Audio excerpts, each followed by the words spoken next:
Olá, pessoal, tudo bem? Olá, pessoal do Grupo Salão de Fogo, sejam bem-vindos. Pessoal também que nos acompanha aí pelo Guardião Católico. Estamos aqui em mais uma reunião mensal do nosso Grupo Salão do Fogo.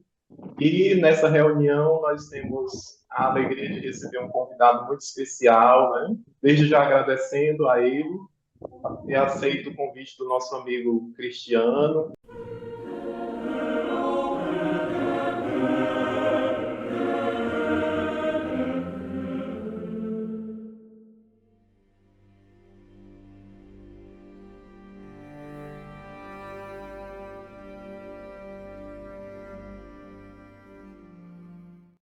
E esse convidado que nós trouxemos hoje para a nossa reunião é o nosso amigo Reinaldo José Lopes. E aí nós queremos acolher o nosso amigo Reinaldo, ele que é, deixa eu só pegar aqui, jornalista especializado em ciência e religião e tradutor da obra de Tolkien, com mestrado e doutorado pela USP. E hoje o Reinaldo também vem para falar conosco sobre um tema muito especial, um texto muito interessante do Tolkien, que o que ele tem de interessante pode ter também de desconhecido de uma boa parte dos fãs, né? Mas eu vou deixar para ele dizer qual é o tema também desse texto, tá bom? Então, bem-vindo, Reinaldo. Se você quiser Obrigadão, também obrigado. se apresentar, falar um pouco da tua experiência, né, com Tolkien, como é que começou isso, para depois a gente entrar no nosso tema, tá bom? Fica à vontade. Vamos lá. Não, acho que depois a gente pode deixar isso um pouquinho mais para o bate-papo, assim. De Beleza. apresentação, por enquanto, tá ótimo já. Agradeço muito pelo convite, sempre um prazer conversar com quem aprecia a obra do Tolkien. Então, vou tentar, eu não me preparei muito formalmente, assim, vou tentar falar um pouco no improviso e ver o que sai. Esse texto, que é o A Frabe Finrod a Andref, ou o diálogo, ou o colóquio de Finrod e Andref, talvez seja, assim, o meu livro de Tolkien mais amado, mais querido pro resto da vida, com certeza, é o Silmarillion. Agora, em texto específico, um texto, escolher um capítulo, uma fração da obra do Tolkien, eu diria que é o texto que eu mais amo, ele foi escrito originalmente para ser um apêndice do Silmarillion. Se o Tolkien tivesse conseguido terminar o Silmarillion em vida, esse texto seria um apêndice do Silmarillion, né? Na verdade, tem um texto que é de ficção, narrativo, e um texto junto com ele que é um comentário. Espero que vocês tenham conseguido dar uma olhada. Ainda está inédito no Brasil, mas a tradução aí já está feita. Eu fiz a tradução, na verdade, originalmente, cara, talvez 15 anos atrás, que é quando eu fazia traduções informais da História da Terra-média para o site da Varinor, que ainda existe, graças a Deus. Foi publicado lá originalmente, e agora eu tive o prazer de poder revisar e melhorar a tradução para publicação. Não sei ainda quando sai, mas ela está no volume 10 da História da Terra-média, então talvez começo do ano que vem a gente já tenha esse texto publicado junto com os outros textos do volume 10, que é o Anel de Morgoth, o nome do livro, né? Aqui no Brasil. Eu acho ele fascinante por uma série de motivos. Assim, antes de mais nada, eu acho um texto tremendamente emocionante. Eu sempre leio e pego as lágrimas quando eu estou lendo esse texto de novo. Seja no original, seja a minha versão traduzida, é difícil eu segurar o choro quando eu estou lendo. Então, tem uma força emocional que para mim é meio primal, assim, meio inexplicável. Então, tem esse lado muito de relação pessoal e emocional com o texto. Mas ele tem uma série de aspectos muito interessantes. Ele faz parte de um grande esforço do Tolkien, que infelizmente não foi concluído em vida, de ampliar e repensar os conceitos do Silmarillion que existiam em alguma medida desde quando ele era moleque, desde quando ele estava no começo da casa dos 20 anos de vida dele, que ele começou a esboçar o Silmarillion. E ele passa, então, a vida inteira trabalhando nisso, ele dá uma parada quando ele está fazendo O Senhor dos Anéis, depois ele retoma e amplia muito esse escopo do Silmarillion depois que O Senhor dos Anéis é publicado. Então a gente está falando de um texto que é provavelmente da metade para o final dos anos 50. Então é um texto realmente da maturidade do Tolkien. Ele estava indo para os seus 60 anos, ou até um pouco mais, quando ele escreveu. Então tem esse aspecto que se encaixa na coisa geral de como é que foi reformular o Silmarillion para ele. Tem outra coisa que é bem importante, que talvez seja o único texto dele, eu não me lembro de outros, pelo menos, que tem um formato que se parece muito com um diálogo platônico, né? Que é uma narrativa que é basicamente de conversa entre dois personagens, que é o rei élfico Finrod Felagund, né? Que era o senhor de Nargothrond, e uma sábia humana, que é a Andref, da família do Beren, que depois se casa com a Lúthien, né? Da primeira união entre elfos e homens. Ah, e, ao mesmo tempo, tem várias. Então, tem essa coisa de diálogo platônico, inclusive, Astrabes é um decalque do élfico para a palavra grega diálogos, né? Então, diálogo é dia, né, que é através, e logos, palavra, né, a palavra que passa através de uma pessoa. E outra, em Sindarin, é a mesma coisa. Beth é uma versão de Path que é, de novo, palavra, logos, e Afra é atravessar, é passar essa preposição de você cruzar uma coisa. Então é um decalque da palavra grega diálogos mesmo.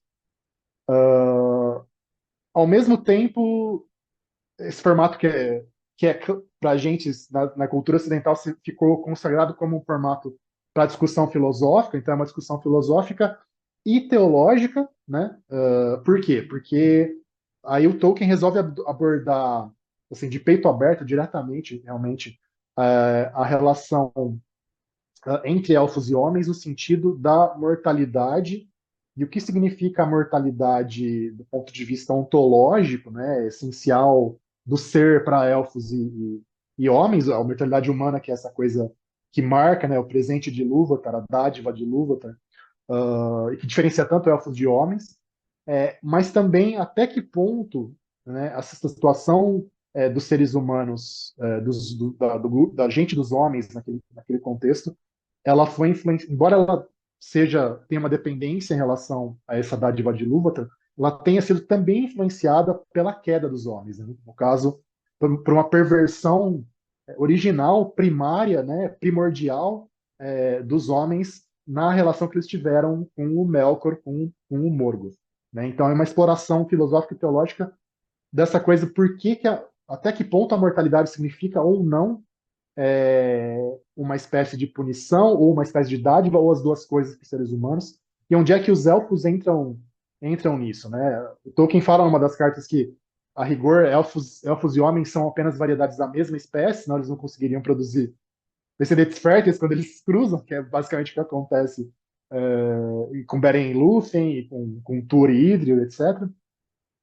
Essa definição biológica de espécie é meio essa, mas por que um é mortal e outro é imortal? E o que isso implica na relação deles com o cosmos, com o mundo, com a ordem cósmica, digamos, e com Deus também, com Eru Ilúvatar, que a gente pode chamar de Deus, que é o que como Tolkien o chama. Ele não fala, ele basicamente equaliza, faz uma relação de igualdade mesmo entre Ilúvatar e o Deus monoteísta e depois o Deus cristão.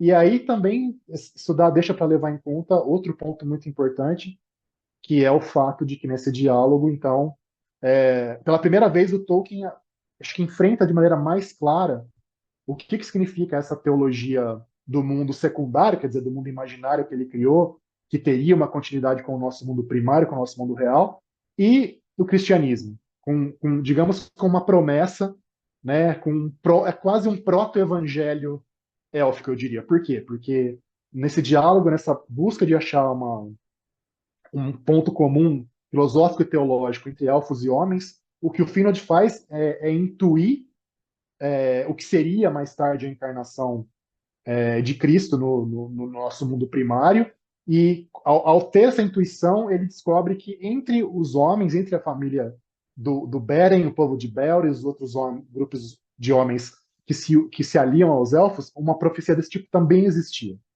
Também existia que uma coisa desse tipo ia acontecer, e seria, na verdade, a única maneira pela qual a vitória, né, dos filhos de Ilúvatar e dos povos livres poderia acontecer de forma definitiva contra o Morgoth, contra o mal, né? E no fim, no comentário, ele acaba traçando até uma relação da dádiva de Ilúvatar com a ascensão de Maria, né? Então, são temas muito católicos que ele trata de maneira um pouco mais sutil, um pouco mais distante na narrativa, e no comentário ele mergulha um pouco mais.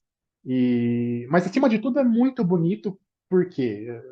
É lógico que o lado teológico dá todo um molho especial para essa história, mas o que tem de mais bonito é, por um lado, eu acho que é a compaixão do Finod pela Andres, porque ele descobre que, na verdade, ela foi a única.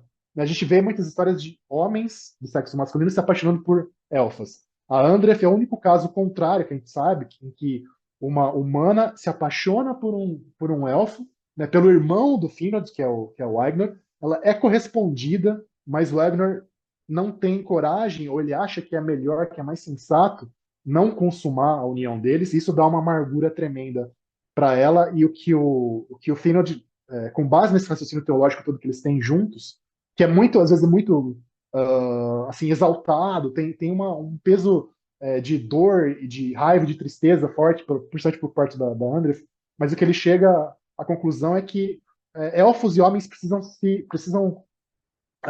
estar juntos nessa esperança de que Ilúvatar vai curar o mundo e nessa esperança de que eles vão estar juntos como amigos e como irmãos, criados pelo mesmo pai, de alguma maneira, lá no futuro distante, lá no que ele chama de Arda curada, né, do nosso cosmos, do nosso mundo curado por essa intervenção de Ilúvatar lá no passado, lá no futuro distante. Então, resumindo, é isso. Eu acho extremamente comovente. E para quem é cristão, lógico né, a obra de Tolkien está aberta para todo mundo, pessoas de fé, pessoas de diferentes fés, pessoas que não têm fé, mas principalmente para quem é cristão, acho que é extremamente bonito e comovente. Eu acho que é talvez o grande culminar da arte narrativa do Tolkien, talvez pau a pau com uma história que não se passa na Terra-média, que é o Ferreiro de Bosque Maior, né? Que também é muito emotiva, mas com uma outra pegada, uma outra chave. Mas eu acho que é difícil superar as alturas que o Tolkien alcançou nesse texto. E é isso, acho que não vou falar muito mais que isso, já falei demais hoje. Obrigado.